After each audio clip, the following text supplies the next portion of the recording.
रहे हैं डैनकाशी news channel, सच है तो बोलेगा।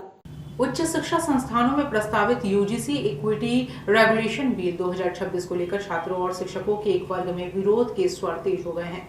विरोध करने वाले पक्ष का कहना है कि यह बिल एक पक्षीय है और इससे समाज और शैक्षणिक परिसरों में विभाजन की स्थिति उत्पन्न हो सकती है। विरोध कर रहे छात्रों का आरोप है कि बिल में शामिल कई प्रस्ताव ऐसे हैं जिनसे सामान्य वर्ग के छात्रों और शिक्षकों के हित प्रभावित हो सकते हैं। उनका कहना है कि नियमावली में यह संकेत मिलता है कि भेदभाव के मामलों में केवल सामान्य वर्ग के छात्रों को ही दोषी माना जाएगा, जिससे शैक्षणिक संस्थानों के वातावरण पर नकारात्मक प्रभाव पड़ सकता है। छात्रों का यह भी तर्क है कि भेदभाव से जुड़े मामलों के लिए पहले से ही भारतीय न्याय संहिता 2023 में प्रावधान मौजूद है। ऐसे में अलग से समता समिति बनाने की आवश्यकता नहीं है।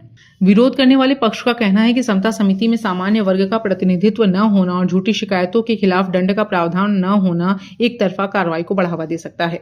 छात्रों और शिक्षकों के इस वर्ग का कहना है कि शिक्षण संस्थान योग्यता, बुद्धिमत्ता और समान अवसर के केंद्र माने जाते हैं, जहां प्रत्येक छात्र को बराबरी का अवसर मिलना चाहिए। उनका आरोप है कि नए नियमों से समानता की परिभाषा पर ही सवाल खड़े हो रहे हैं और इससे कैंपस में अविश्वास, तनाव और टकराव की स्थिति पैदा हो सकती है। विरोध कर रहे छात्रों और शिक्षकों ने केंद्र सरकार तथा यूनिवर्सिटी ग्रांट्स कमीशन से मांग की। ये पिछले 27, 28 और 29 जनवरी को इसी जिला मुख्यालय पर हम लोग धरनारत थे, अनशनरत थे।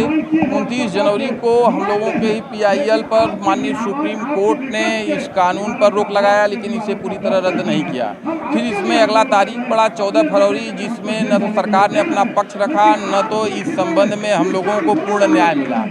फिर इसका अगला जो तारीख है वह 19 मार्च को है। हम यह मांग करने आए हैं इस जन आंदोलन के जरिए कि जब आतंकवादियों को बचाने की बारी होती है तो आधी रात को सुप्रीम कोर्ट खुल जाता है और पिछले 29 जनवरी से तारीख पर तारीख खेला जा रहा है। 2 महीने होने को जा रहे हैं, हम लोगों को न्याय नहीं मिला।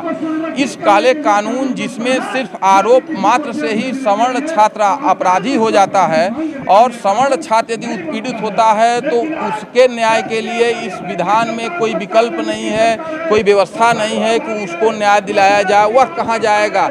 जब किसी गैर सवर्ण द्वारा किसी सवर्ण छात्र का उत्पीड़न होगा तो क्या इस नियम, इस कानून, इस विधान में कोई विकल्प है, कोई व्यवस्था है कि उसकी भी सुनवाई होगी, उसको भी न्याय मिलेगा? उत्तर है नहीं। ज्ञापन का कार्यक्रम हम लोगों ने रखा है।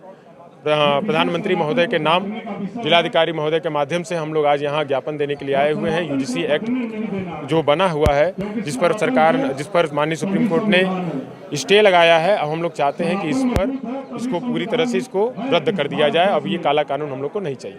पूर्वांचल की खबरों से जुड़े रहने के लिए आज ही सब्सक्राइब करें हमारा YouTube चैनल डैनकाशी।